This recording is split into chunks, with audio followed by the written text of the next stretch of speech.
শুভ সকাল আমার মিষ্টি বন্ধুরা। ত্রিপুরার ছোট্ট একটি গ্রাম থেকে আমি রিমা আমার চ্যানেলে তোমাদের সকলকে জানাই স্বাগত। তোমরা সবাই কেমন আছো? আশা রাখছি অনেকটা ভালো আছো। তোমাদের সকলকে সঙ্গে নিয়ে আজকের ব্লগটা আমি শুরু করছি। আই হোপ আজকের ব্লগটা তোমাদের ভালো লাগবে। তো যদি একটু ভালো লেগে থাকে তাহলে প্লিজ একটা লাইক করে দিই।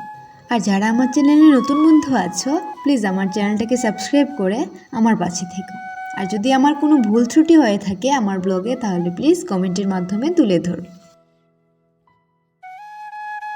যেহেতু বাড়িতে কাজ চলছে তাই বন্ধুরা সময় করে আর এই বোতলগুলি ধোয়া হচ্ছে না, কিন্তু আমি 2-3 দিন ধরে ভাবছিলাম বোতলগুলি ধুতে হবে, কারণ অনেকটা দিন হয়ে গেছে নতুন বোতল আনার পর আর ধোয়া হয়নি। তাই ভেবে বন্ধুরা আজ 3টে বোতল নিয়ে বসলাম। আর বাকিগুলি আরও কিছু নতুন বোতল আছে যা এখনও আমরা ইউজ করিনি।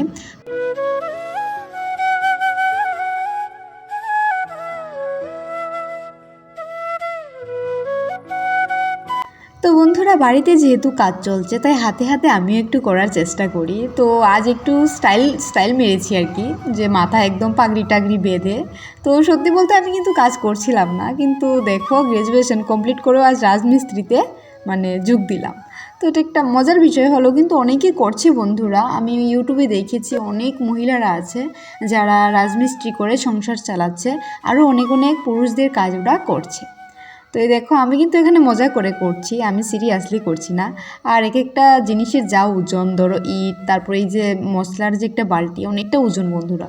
এগুলো আমার পক্ষে সম্ভব ছিল না, তাই এইগুলি ছেড়ে স্নান টান করে নিয়েছিলাম, কারণ শরীর ভরে গিয়েছিল। আর তারপর স্নান টান সেরে এখানে এসেছি উনুনটা লেপতে।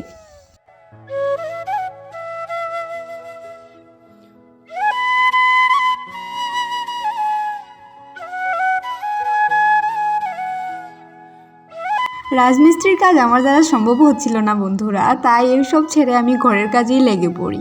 তো আমি স্নান টান সেরে নিয়েছি আর এখন উনুনটা লেপে নিচ্ছি। সকালে তো রান্নার পর উনুনটা অনেকটা গরম থাকে, তার জন্য বন্ধুরা লেপা হয়ে ওঠে না। তাই অনেকটা নোংরা লাগছিল উনুনটা দেখতে। 2 দিন হলো উনুনটা লেপা হয় না, তাই স্নান টান সেরেই যখন উনুনটা ঠান্ডা হয়েছে তো এখন বসলাম লেপতে।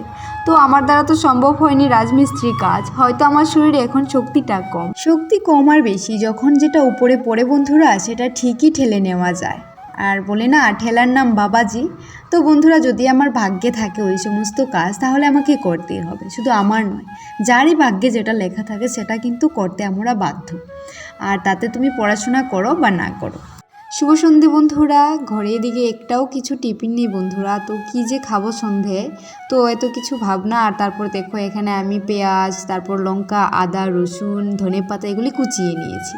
তো এই দেখো এখানে আমি আবার দেখিয়ে দিচ্ছি, এখানে অল্প 1 কোয়া রসুন কুচিয়ে নিয়েছি, আর অর্ধেকটা পেঁয়াজ, লঙ্কা, আদা আর ধনেপাতা।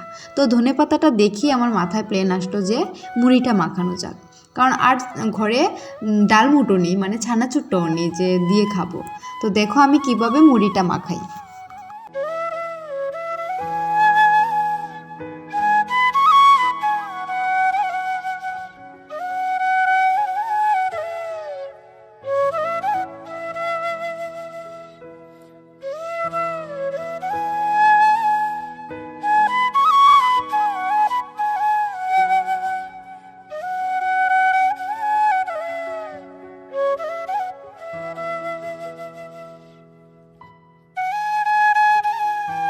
থাকার মধ্যে ঘরে আছে শুধুমাত্র রুটি পাঁপড়, অন্য পাঁপড়ও নেই বন্ধুরা ঘরে যে খাবো।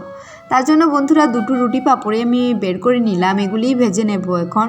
কারণ কোনো কিছু দিয়ে তো মুড়িটাতে টেস্টটা বাড়াতে হবে বন্ধুরা, এমনিতেই খালি মুড়ি খাওয়া যায় না। আর এগুলি হয়েছে বাজারের মুড়ি, এমনি হাতে ভাজা মুড়ি যেগুলি বালি দিয়ে ভাজা হয় সেগুলি কিন্তু ভালোই টেস্ট লাগে। তো বন্ধুরা মুড়িও ছিল অল্প কটা, যার জন্য কিছু চিড়ে ভেজে নিচ্ছি। চিড়ে আছে ঘরে, তো চিড়ে ভেজে নিচ্ছি এখানে, একদম ছাকা তেল থেকে তুলছি আমি চিড়েগুলি। এইভাবে চিড়ে খেতে তো ভালোই লাগে, কিন্তু এটা অনেকটা এফেক্টেড আমাদের শরীরের জন্য, কিন্তু এমনি তো খেতে তো খুবই টেস্ট লাগে। তাই আমি মুড়ির মধ্যে চিড়েও দিয়ে দিলাম।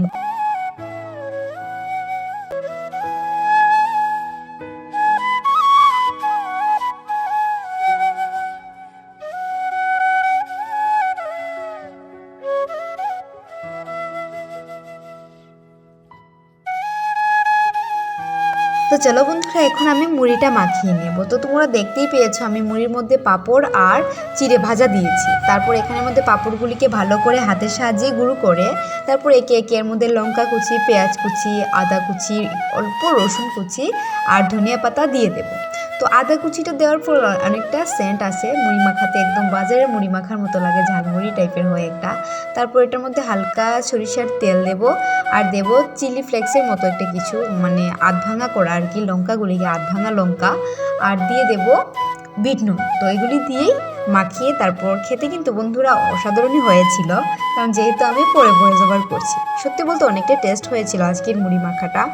আর যদি চানাচুর থাকতো, মানে ডালমুড় থাকতো, তাহলে অনেকটা টেস্ট বেড়ে যেত। আর বাদামও নেই ঘরে, তো কী আর করবো বলো, নেই তো কী করা যাবে। কিন্তু বন্ধুরা সত্যি বলতে মুড়ি মাখাটা অনেকটা টেস্ট হয়েছিল। তো বন্ধুরা, আজকে আমার এই সাধারণ জীবনযাপন, সাধারণ ব্লগ তোমাদের যদি ভালো লেগে থাকে তাহলে প্লিজ কমেন্টের মাধ্যমে জানাতে ভুলো না। আর যদি ভালো লেগে থাকে তাহলে লাইক করে দিও।